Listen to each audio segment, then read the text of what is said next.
Siema, witam w kolejnej części. Dzisiaj już bez wstępów, od razu przechodzimy do rzeczy. Rok 2002. Jak wspominałem w poprzednim odcinku, wymieniłem Sony PlayStation na Nintendo 64. Była to moja pierwsza styczność z tą konsolą. I cóż mogę powiedzieć na temat tej konsoli? No cóż, zainteresowała mnie ona już wcześniej, bo jeden właśnie znajomy miał ją lub twierdził, że ją miał, ponieważ nigdy u niego nie byłem, ale opowiadał mi o tej konsoli. Jak również pamiętam, że zajarałem się bardzo, bo widziałem w pewnym magazynie chyba recenzję GoldenEye'a, czy nie wiem, czy to była recenzja, ale coś w każdym razie o GoldenEye 007 na Nintendo 64. I ta grafika wtedy to po prostu jak spojrzałem, to wydawała mi się niemalże fotorealistyczna. Więc stwierdziłem, że no, na PSX-ie się już nagrałem, mimo że nie ograłem dużo ilości gier, ale czasowo już jakby miałem długą styczność z tym, więc chciałbym spróbować czegoś innego. No i sięgnąłem po Nintendo 64. Wymiana PSX-a na Nintendo kosztowała mi jakieś wtedy 60 zł. I tak jak wspominałem, jeszcze przypomnę, oddałem PSX-a z kontrolerem tradycyjnym, czyli bez gałek analogowych, z kartą pamięci oryginalną bodajże, taką zwykłą 8 bloków, z grą Medal of Honor oraz z drugą grą Tomorrow Never Dies 007. Za jakieś 60 zł, jak pamiętam, dostałem Nintendo 64 z jednym oryginalnym padem oraz z 2 grami. To były GoldenEye 007 oraz Super Mario 64. Czy dobry deal? Wydaje mi się, że dobry jak na tamte czasy. Dostałem w zasadzie 2 najlepsze gry od razu na starcie, jakie w ogóle były na tym systemie. A chyba jeszcze wcześniej miałem styczność z GoldenEye na emulatorze. Tylko że na moim starym PC-cie to ten emulator się ciął niemiłosiernie. Tam gra chodziła w kilku klatkach dosłownie. Też na moim kanale jest filmik, gdzie gram na emulatorze w GoldenEye. Jakby ktoś chciał sprawdzić. Też stary, też chyba dość kiepsko chodzi, bo to jeszcze na starym kompie nagrywane. Więc tak, pierwsze wrażenia z tą konsolą. Graficznie pozytywnie. Zaskoczyło mnie to, że tak jak przywykłem do PSX-owej pikselozy, która była wręcz piksele jak pięści, wyglądało to okropnie. Natomiast tutaj te rozmyte tekstury, gra po prostu były rozmyte, co tu dużo mówić. Ale przynajmniej nie było pikselozy, szczególnie na CRT-ku jak się grało, bo wiadomo, że te kineskopowe telewizory to trochę inaczej wyświetlały piksele, więc jakby się teraz odpaliło Nintendo 64 na jakimś płaskim LCD telewizorze, no to by były piksele, ale na starym CRT-ku to pikseli nie było widać, więc to jakieś tam wrażenie robiło w sumie. No i grafika była dość ładna, no co tu dużo mówić. Także GoldenEye zrobił na mnie wrażenie bardzo dobre, Mario podobnie, ale co mi się nie podobało, no to oczywiście padł. Tutaj trafne przejęzyczenie. Ponieważ pad był po prostu niewygodny. Ta gałka umiejscowiona na środku, chwytanie za ten środek, no i gałka taka twarda, wysoka, odciski palców wręcz się robiły od niej. No nie było to za wygodne. O ile w Mario jeszcze jakoś się w miarę sprawdzało, tak w GoldenEye jak na przykład przyszło celować precyzyjnie celowniczkiem, no to nie było to za wygodne. Dało się pograć, ale po tym jak grałem na PSX-ie krzyżakiem, wydawało mi się, że granie krzyżakiem było wygodniejsze. Chociaż dzisiaj po tylu latach grania na konsolach, gdzie steruje się gałkami, to chyba już nie umiałbym grać krzyżakiem.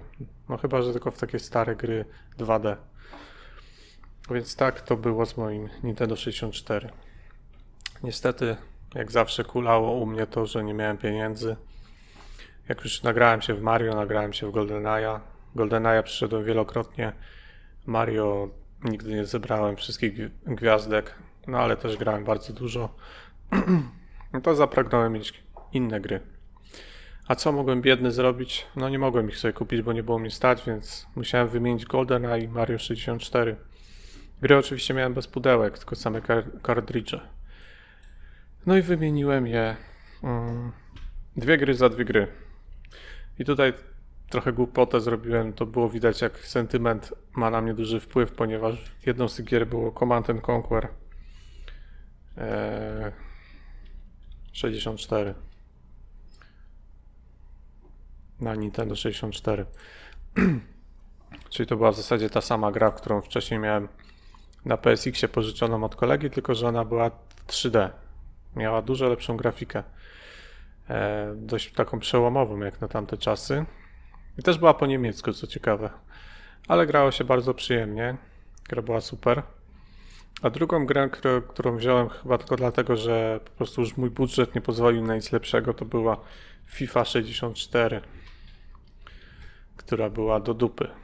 Była to koszmarna gra, po prostu jedna z najgorszych piłek, jakie pamiętam. Sterowanie było beznadziejne.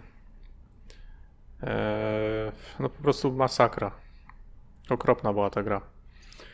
Także w nią prawie w ogóle nie grałem. Myślałem, że to będzie coś jak FIFA 98 z PSX-a, czyli fajna piłka. A to było jakieś gówno, po prostu. Inaczej tego nie nazwę. Więc jak już się nagrałem w ten Command & Conquer, no to konsola już jakby poszła w odstawkę. Ja tam wróciłem trochę do PC-ta. Chciałem też w GTA 3, bo już chyba wyszło pograć na moim PC-cie, no ale niestety nie dało się. Gra po prostu chodziła jak pokaz slajdów. Strasznie wolno.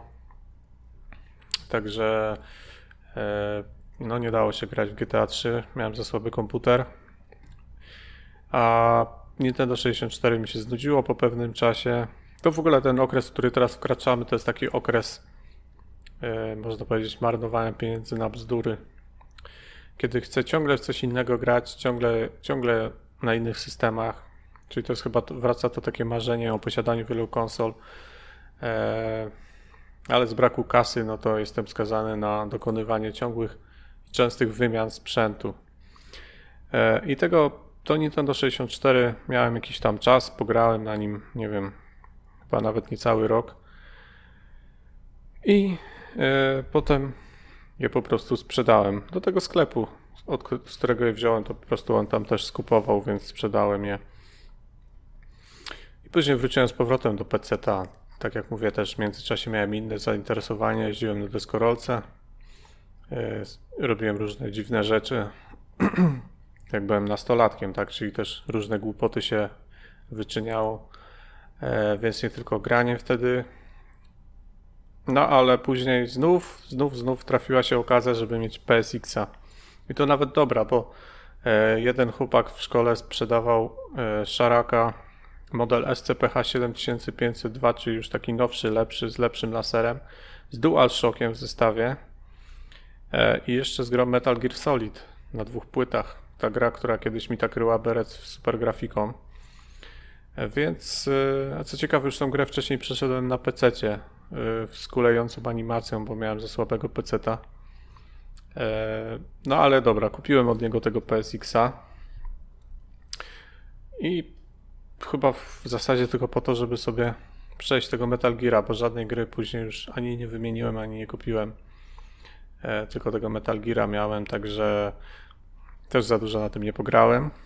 A później pamiętam w czasopiśmie chyba Neo Plus trafiłem na recenzję gry na Nintendo 64, która się nazywała Perfect Dark, która zresztą po dziś dzień jest moją ulubioną grą na Nintendo 64.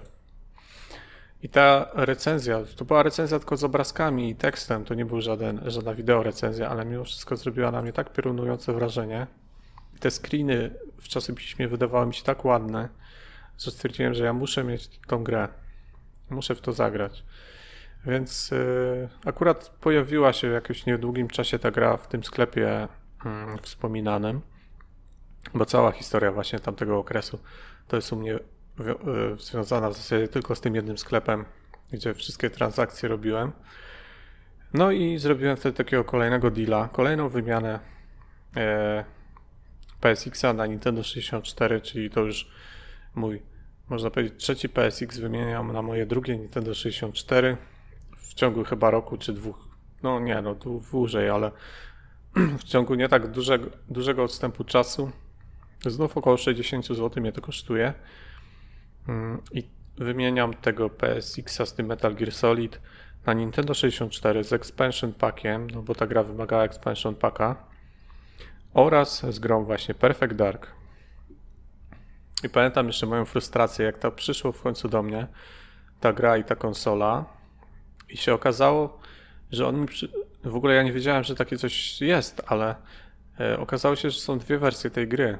Jedna, która ma jakby save'y wbudowane w cartridge, i druga, która wymaga karty pamięci, czyli tej, której się, jak wiadomo, w Nintendo 64 kartę pamięci wkłada się z tyłu pada.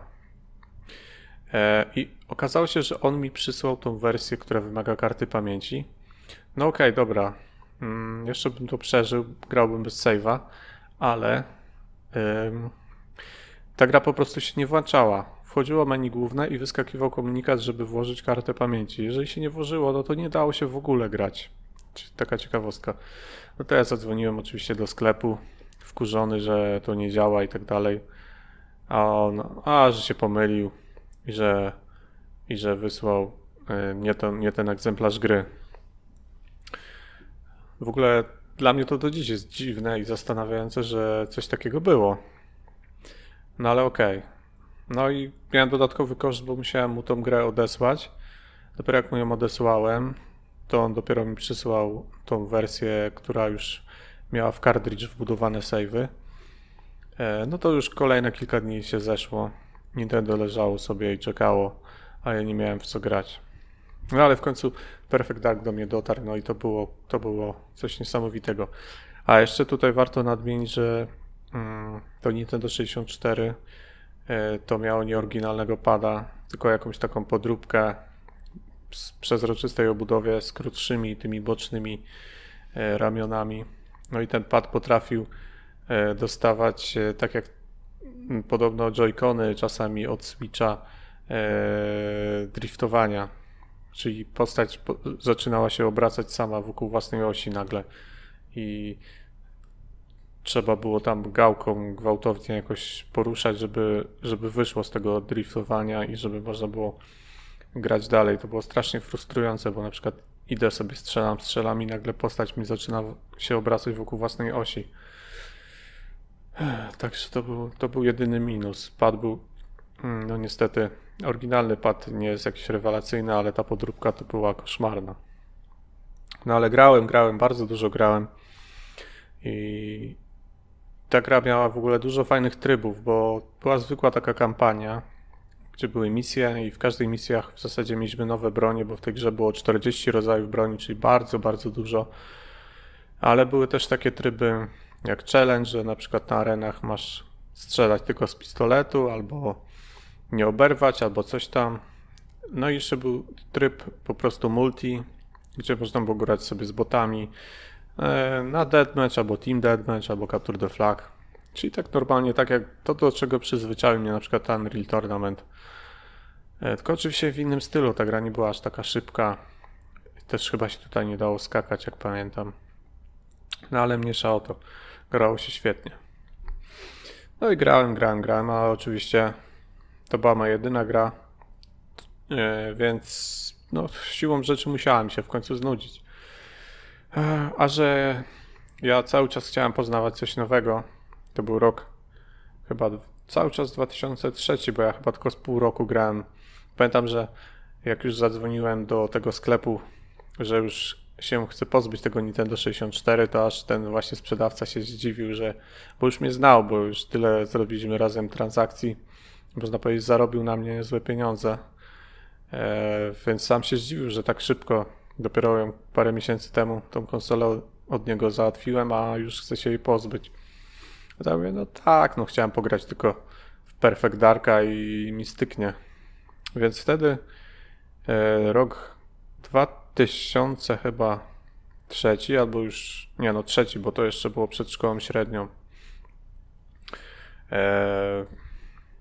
Wtedy wymieniłem to Nintendo 64 z Perfect Darkiem, słuchajcie, na Game Boya Advance.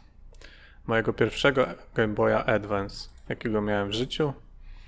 I to był Game Boy Advance w kolorze fuksja. Nie wiem jak to napisać. To chyba fuksja się pisało. Czyli po prostu ten różowy, przezroczysty.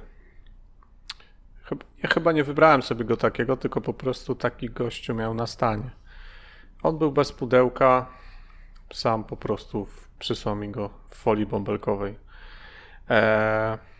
Game Boy Advance, a do tego Game Boya Advance dostałem gierkę Max, którą to niedawno też robiłem sobie film z przejścia tej gry, więc teraz jako materiał źródłowy wrzucę swój własny film w tle. Będzie incepcja, bo będę mały, ja tutaj, a tu jeszcze trochę mniejszy. Max to była moja pierwsza gra na Game Boya. Pamiętam, że jak wymieniałem to Nintendo 64 na tego Advance'a, to on, oczywiście zapłaciłem za to, zaraz mam tu gdzieś zapisane, 70 zł za wymianę Nintendo 64 na Game Boy Advance'a w 2003 roku. No to wtedy Advance był jeszcze taką dość nowością, więc to cena, czy dobra, czy niedobra, ciężko ocenić w dzisiejszej perspektywie. No dzisiejszej to nie za bardzo, bo Nintendo 64 trzyma dziś mocną cenę, jak patrzyłem na aukcjach. Wręcz sztucznie zawyżoną bym powiedział. No ale mój budżet, no mówię, 70 zł z jedną grą z Game Boya Classic. Mój budżet nie pozwalał na to, żebym mógł sobie pozwolić na grę z Advance'a, które były wtedy jeszcze bardzo drogie. Pamiętam, że on mi zaproponował dwie gry na Game Boya Classic wtedy, jak wymieniałem sobie to Nintendo 64 na Advance'a. Pierwszą z tych gier to była właśnie Max, a drugą to był Paperboy. Ja kojarzyłem Paperboya z NES-a i wiedziałem, że ta gra jest kiepska, więc wybrałem Maxa w ciemno, chociaż kompletnie nic mi to nie mówiło. On tylko powiedział, że to jest taka, tam chodzi się takim ludzikiem i strzela. Mówię, no dobra, biorę w ciemno. A okazało się, że gra była fajna. Króciutka, wiadomo, jak to takie gry. Jak się nauczyłem, to w 15 minut ją przechodziłem. Tutaj na tym filmiku przechodzę ją w 17. Także króciutka gra. No i to była w sumie chyba w tamtym okresie czasu jedyna gra, jaką miałem na tym Game Boyu. Potem jakby straciłem też trochę zainteresowanie tematem. I to by było na tyle, bo później zaczęła się szkoła średnia, też jakieś tam pierwsze, wiecie, zainteresowania płcią przeciwną, pierwsze jakieś tam uniesienia sercowe, więc jakby tak człowiek trochę odstawił na bok to zainteresowanie grami, zaczął wkraczać trochę w takie dojrzalsze życie i no po prostu na ten moment się moje zainteresowanie skończyło i moja przygoda z tym. Więc można powiedzieć, że ten Game Boy Advance to była moja ostatnia konsola aż do 2010 roku. Tak, dokładnie tak. W 2003 roku zdobyłem Game Boy Advance i do 2010 roku nie miałem żadnej innej konsoli, ani też żadnej gry na Advance'a. Nic, zero. No bo tak jak mówię, nowa szkoła, nowe towarzystwo, nowe zainteresowania, takie trochę już właśnie bardziej można powiedzieć dojrzalsze w pewnym sensie i na jakiś tam czas straciłem zainteresowanie w ogóle konsolami. Znaczy może nie to, że straciłem, bo jak gdzieś pamiętam, że jak już przyszedłem do szkoły średniej, to jeden koleżka w pierwszej klasie, który ze mną przez kilka miesięcy chodził do szkoły, bo potem chyba się przeniósł do innej, to miał, pamiętam kiedyś przyniósł Game Boya Advance'a do szkoły i miał tam Crasha Bandicoota z Game Boya Advance na tym swoim Advance'ie. Czyli to był Crash Bandicoot, GBA. I sobie na lekcji w to grał. Tak, to był chyba ten Entranced. No i pamiętam... Nie, chyba nie. No dobra, mniejsza o to. To był jakiś Crash Bandicoot. No i jak to zobaczyłem u niego, mówię, ja, prawdziwa gra na Advance'a, weź mi to pożycz. No ale niestety mi tego nie pożyczył, także to... No ale zajarałem się. To nie było tak, że po prostu przez te lata nic się u mnie nie działo i straciłem totalnie zainteresowanie, bo jak gdzieś tam przebijały się takie tematy, no to cały czas mi to jarało. Zresztą bardzo chciałem mieć PS2 już od 2000 chyba do drugiego już. Te wszystkie PSX i Nintendo 64, co się u mnie przewijały, to po prostu wszystko z braku tak naprawdę funduszy. A tak naprawdę to bardzo jarałem się PS2, bardzo chciałem ją mieć, no ale niestety nie było mnie na to stać. Próbowałem też powtórzyć sprzed lat tą moją taktykę, czyli namówić rodziców, żeby mi kupili PS2, no ale to już się niestety nie udało. Kupili mi wcześniej PC-ta, więc już ich nic nie ruszało w tym temacie i mogłem sobie tylko pomarzyć o PS2. Także niestety nie miałem jej. No i wtedy no po prostu to był jeszcze taki czas, że telewizor mi się popsuł na górze, czyli u mnie w pokoju i musiałem, znaczy to już wcześniej o tym mówiłem, że już na PSX-ie tak było, że musiałem grać u rodziców, więc samo to granie na konsolach to też nie było jakieś komfortowe w moim przypadku, więc stwierdziłem, że dobra, dam se siana już z tym, zajmę się innymi rzeczami i od 2003 właśnie do 2010 roku nie miałem żadnych konsol. Trochę też u kolegi pogrywałem, bo Mati w 2004 kupił PC-ta już takiego mocniejszego. Pamiętam, że GTA Vice City pierwszego dnia u niego odpalaliśmy, Max Payne na 2, czyli już takie gry, wiecie, fajne, współczesne, z ładną grafiką. No a ja mogłem niestety tylko pomarzyć, bo mój PC był na to za słaby. Cały czas miałem 64 MB RAMu. No ale cóż, co było zrobić?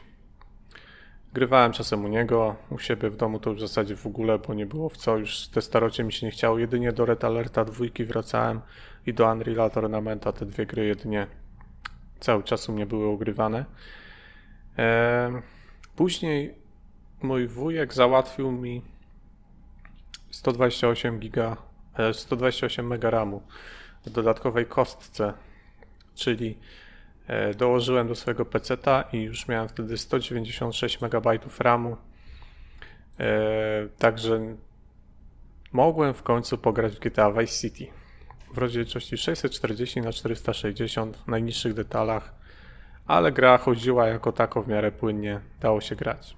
I w ten sposób przeszedłem Vice City chyba z 4 razy, z czego 2 razy to na 100% wszystko. Wszystkie zadania wyczyściłem wszyściutko, wszystkie znajdźki, schopki, rampage i tak dalej. Po prostu szał. Ta gra urywała mi łeb. Grałem w nią oporowo, w najniższych detalach, w najniższej rozdzielczości, ale chodziła. Ale o dziwo GTA 3 miało większe wymagania i mimo, że miałem te 196 MB RAMu, to i tak niestety, ale chodziło bardzo, bardzo źle. No już chodziło, bo wcześniej w ogóle nie chciało chodzić, ale bardzo lagowało mimo wszystko. Miało kopaną optymalizację, więc no niestety w GTA 3 się nie nagrałem. W zasadzie GTA 3 to jest taka część, której nigdy w życiu nie przeszedłem. Bo w czasach, kiedy ona jeszcze była taka na topie, to ja miałem za słaby komputer, a później jak już było San Andreas, Vice City, to już straciłem zainteresowanie tak naprawdę tą grą. No i później tak w zasadzie w moim życiu gamingowym nie działo się nic aż do mojej 18, czyli do 2005 roku, bo jakoś w tym okresie mój wujek z Warszawy, który też się tam, który po prostu zna się na kompach i tam gdzieś tam po bazarach jakieś tanie części kupuje, wtedy kupował 15 lat temu, to skompletował dla mnie części. Pamiętam, jak przywiózł mi je normalnie w torbie, czy tam w plecaku, pozawijane w gazetę, każdy tam, nie to, że w pudełkach oryginalnych, tylko na przykład karta graficzna zawinięta w gazetę, tak jak kawał mięsa. rozwijaliśmy to wszystko na dywanie i składaliśmy mój nowy komputer wtedy, jak miałem 18 lat, za który on mi załatwił bardzo okazjonalnie. Jeszcze w rozliczeniu zabrał ode mnie mój stary komputer, chyba gdzieś go spylił, Windowsa 9.8 zabrał ode mnie. Tam trochę mu tylko dopłaciłem, w sumie nie wyszedł mnie ten komputer wtedy drogo, naprawdę bardzo okazyjnie, to po rodzinie. I wtedy on razem ze mną złożył ten komputer w 2005 roku. To był komputer, który miałem aż do roku 2012, tylko tam później z drobnymi modyfikacjami, czyli Pentium 4, 2,8 GHz, dysk 80 GB już na SATA, GeForce 4 chyba karta graficzna, jak pamiętam, jakiś tam 128 MB chyba, coś takiego. I na tym komputerze już mogłem sobie pograć w końcu w normalne gry, nazwijmy to tak, czyli takie bardziej współczesne, już nie byłem zacofany. I pierwszą grą, na którą śliniłem się od dawna, to był Far Cry. Na tą grę po prostu czekałem na nią, bo już wcześniej się jarałem recenzjami, no ale wiedziałem, że to będzie gra, która będzie wypruwać flaki po prostu z PC-ów, jeśli chodzi o wymagania sprzętowe. No ale na tym moim komputerze ona poszła.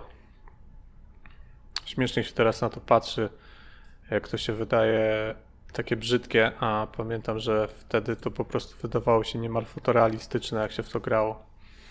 Tylko to cały czas jeszcze miałem monitor CRT w tamtych czasach.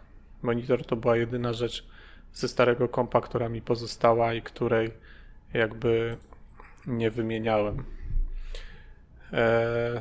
No ale to od początku, bo początek jest fajny. Far Cry, tak, to była pierwsza gra na tym, to też był taki test mocy mojego kompa, że zobaczmy, na co go stać, tak, czy on uciągnie Far Cry'a, no i uciągnął Far Cry'a. Także byłem zajarany niemiłosiernie i grałem sporo w tą grę. Później było rozczarowanie pod koniec gry, jak się pojawiły mutanty. Całkowicie to mi zepsuło klimat. Dobrze, że w kolejnych częściach z tego zrezygnowali. No i to były początki właśnie grania w takiego już na trochę mocniejszym sprzęcie. Później, jak na PC-ta wyszło GTA San Andreas, no to był kolejny szok i kolejne długie godziny spędzone z tą grą, która zresztą jest jedną z moich ulubionych gier w historii. Na pewno jest to moja ulubiona gra z serii GTA. Zdecydowanie. A na drugim miejscu, jeśli mam zrobić ranking, to by było chyba GTA Vice City. A na trzecim to nie wiem. Może GTA 5 na przykład, która w sumie tyłka mi nie urwała, ale jest spoko. Więc GTA San Andreas jak wyszło, no to grałem w to też strasznie długo. Też przeszedłem tą grę wiele razy. Także cały czas grałem na PC-cie. Czyli można powiedzieć, że nie był to do końca martwy okres gamingowy, tylko to był martwy okres konsolowy. Bo na konsolach nie grałem w zasadzie, w ogóle nie grałem, tyle co u mojego kumpla Matiego. Więc nie będę teraz się rozwodził o każdej grze na PC, w jaką grałem, bo to też ciężko spamiętać. Nie było ich jakoś szczególnie dużo, bo takie kolosalne tytuły jak GTA San Andreas właśnie pochłaniały mi masę czasu. Więc grałem w nie bardzo długo. No i później kolejne jakieś tam gry się przewijały. Chyba około 2006 roku mniej więcej Mati se kupił PS2. Gdzieś tam na promocji wyrwał.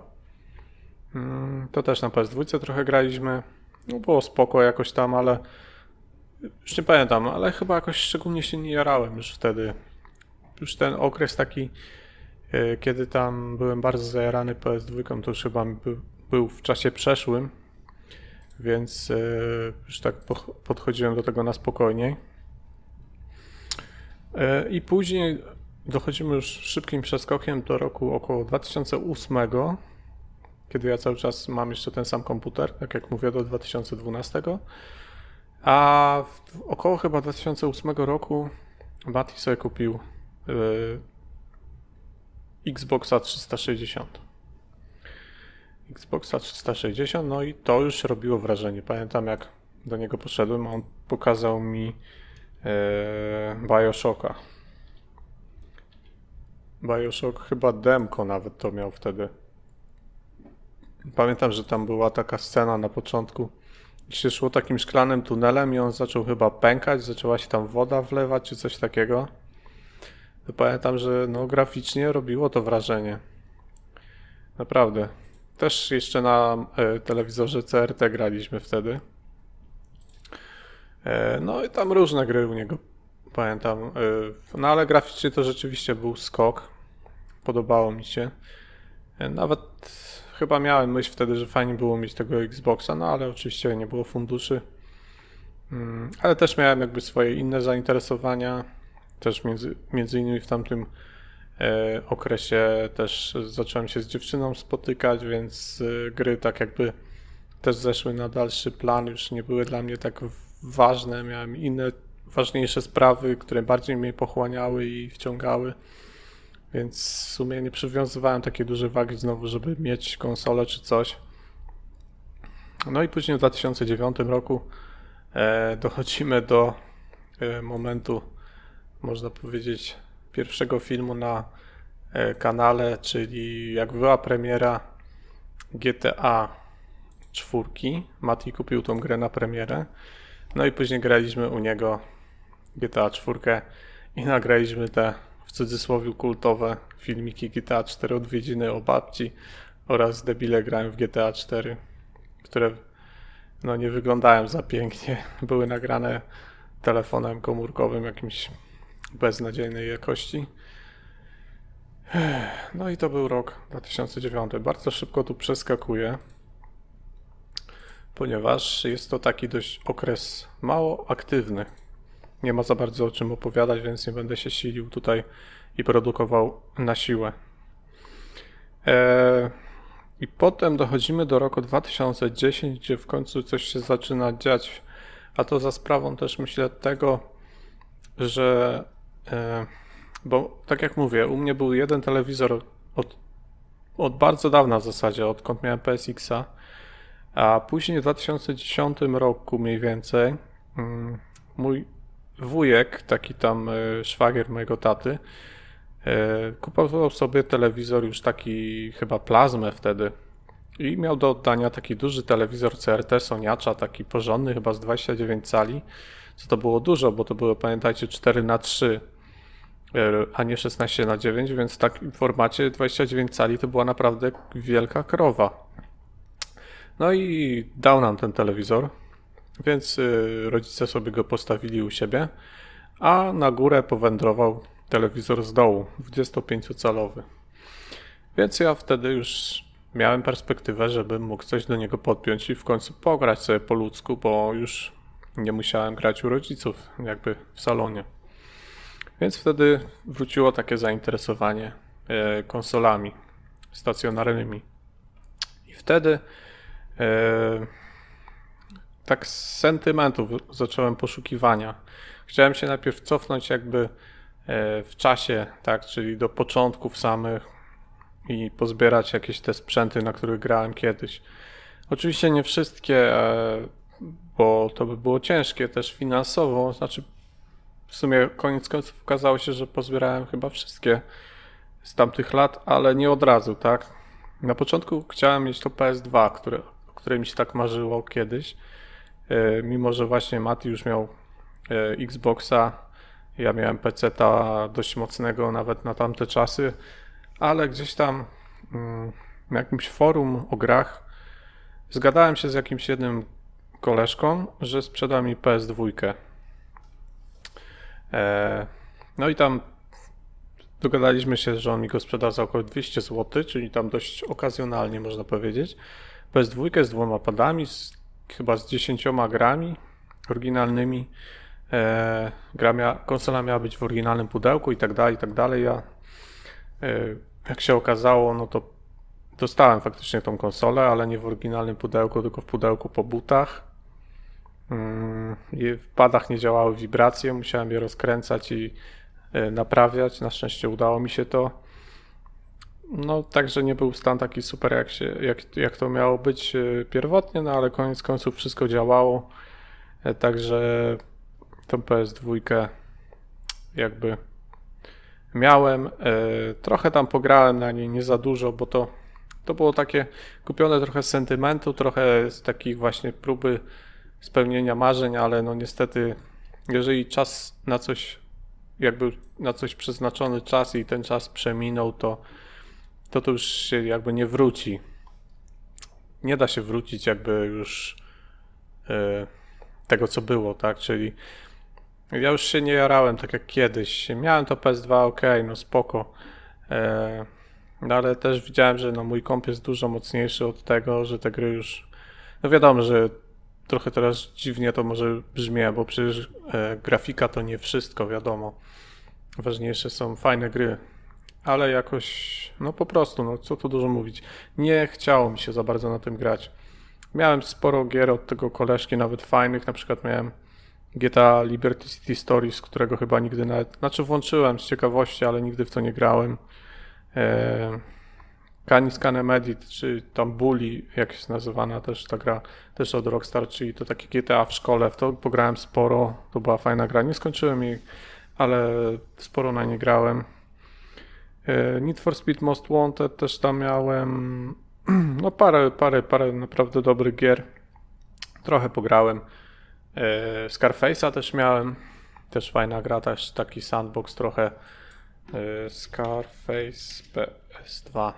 Też sporo w to pograłem. Fajne było, takie wulgarne z, z Alem Pacino na podstawie filmu Scarface. Bardzo przyjemna gierka. No ale mówię, no to już nie było to. Ta konsola już mnie tak nie jarała jak wcześniej. Więc okej, no trochę grałem, ale bez jakichś rewelacji. I później jeszcze Pegasusa kupiłem ze złotą piątką, gdzieś udało mi się tanio wylicytować na Allegro. To był ten Pegasus pokazywany u mnie w recenzji kiedyś. I ta złota piątka też, no ale to też dużo nie grałem. Złotą piątkę trochę Micro Machines, wiadomo, no to kupiłem bardziej z sentymentu. Atari 2600 też później kupiłem, bo też trafiła się fajna okazja. Tam było w zestawie dużo gier, które zresztą pokazywałem też w filmiku. Także to też właśnie chciałem wrócić do tych totalnie pierwszych takich doznań z konsolą związanych, więc kupiłem Atari 2600 i zaczęło się takie troszkę kolekcjonowanie już, bo już miałem tak PS2, Pegasusa, Atari, no i później kupiłem Game Boy Advance'a w kolorze indigo, czyli tym takim fioletowo-niebieskim, jakby tym klasycznym. A kupiłem go, bo w zestawie był Supercard, więc pomyślałem, że po co wydawać pieniądze, będę sobie grał w romy. No i tam trochę potestowałem te romy faktycznie, ale jakoś bez szału stwierdziłem, że jednak fajniej by było mieć oryginały gier niż romy, no bo to jednak wiadomo, to nie to samo. Zresztą nigdy nie miałem przerobionych konsol, więc tutaj granie w te romy też jakoś tak średnio mnie wciągało. Zresztą ja wyznaję taką teorię, którą razem z kolegą nazwaliśmy syndrom pirata. Syndrom pirata jest to takie zjawisko, że jeżeli masz przerobioną konsolę i masz na nią mnóstwo gier, to w żadną z tych gier nie pograsz, bo syndrom pirata to jest taka nasza definicja, która polega na tym, że będziesz każdą z gier testował, bo będziesz ciekawy, każdą odpalisz na chwilę, odpalisz sobie kilkadziesiąt gier, ale w żadną nie pograsz dłużej, bo będą cały czas cię rozpraszać te inne gry, które mógłbyś sprawdzić teoretycznie, tak, no bo są na wyciągnięcie ręki. A jak masz konsolę nieprzerobioną, no to kupujesz jedną grę i grasz nią, aż ją przejdziesz.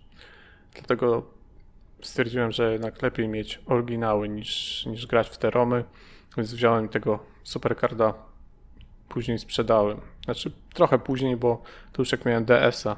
Zresztą jeszcze pokazywałem tego Supercarda też przecież u mnie na filmiku, chyba drugim w ogóle odcinku, jaki nagrałem. Także to było tak. Czyli mam już Game Boy Advance'a kolejnego. I potem zaczęła się właśnie era Game Boyów. Czyli tych Game Boyów zaczęło trochę przybywać. Bo potem chciałem stestować sobie SPK, no bo wkurzał mnie Game Boy Advance przez ten ciemny ekran, że ciężko było właśnie komfortowo sobie w coś pograć. No to później gdzieś tam udało mi się załatwić niedrogo Game Boya Advance'a w kolorze Platinum, czyli tym srebrnym. I pamiętam, że on był w zestawie z oryginalną Zeldą Minish Cap, czyli też taką dość wartościową gierką. I jeszcze tam był Dragon Ball i Agent Under Fire 007. I te dwie gry pamiętam, że dałem Michałowi Sonicowi Wariotowi, który tam dzisiaj jest Sonic 1994.pl, tak. No i to potem kupiłem kolejne Game Boye tam Flame'a, czyli takiego czerwonego SPK, który z kolei był ze Z-Flashem, który też pokazywałem później na filmiku tego Z-Flasha. W tamtym czasie też Pokémon Sapphire miałem oryginalny i doszedłem do samego końca tej gry, do Elite Four, ale nie byłem w stanie Elite Four pokonać. Pamiętam, że miałem za słabe Pokémony, a nie chciało mi się grindować strasznie, bo musiałbym chyba mega grind zrobić, żeby ich pokonać, więc dałem sobie spokój już na samym końcu gry. Potem już polowałem na przykład na zestawy, bo przykładowo był Game Boy z grami, interesowało mnie z całego zestawu na przykład dwie gry, to kupowałem zestaw, Game Boya sprzedawałem czy coś, albo jakieś gry, które mnie nie interesowały. I czasami wychodziło tak, że za parę groszy miałem te gry, które chciałem. To było bardziej opłacalne niż kupowanie gier pojedynczo. Bo czasami jak się sprzedało to, co cię nie interesuje, to potrafiła się kasa prawie zwrócić i dosłownie te gry, które chciałeś mieć, to miałeś za parę groszy. I tak parę razy robiłem. I tak dochodzimy do roku 2000, koniec 2010, początek 2011, kiedy to kupiłem DS-a Classic. I wtedy też właśnie zacząłem interesować się YouTube'em i dochodzimy w zasadzie do początku ery YouTube'owej. I chyba na tym będę mógł skończyć. I w kolejnym odcinku zacznie się już era mojego grania w czasach YouTube'a, czyli 2011 rok. Teraz przeleciliśmy dość żwawo przez sporo lat, bo chyba aż od 2003, tak, jak dobrze pamiętam, do 2010-2011 w zasadzie, czyli najwięcej lat przelecieliśmy w tym odcinku, ale to też za sprawą tego, że też to były po prostu takie dość jałowe lata, jeśli chodzi o granie u mnie i o wspomnienia z grami. Mam zdecydowanie więcej wspomnień związanych z innymi rzeczami, wydarzeniami niż z grami z tych lat, więc powiedziałem o tym w miarę krótko i szybko. Dobra, nie ma co przedłużać. W kolejnym odcinku będziemy już w 2011 roku i w erze YouTube'a. Także jeżeli ktoś oglądał, to dziękuję bardzo za uwagę, pozdrawiam i trzymajcie się.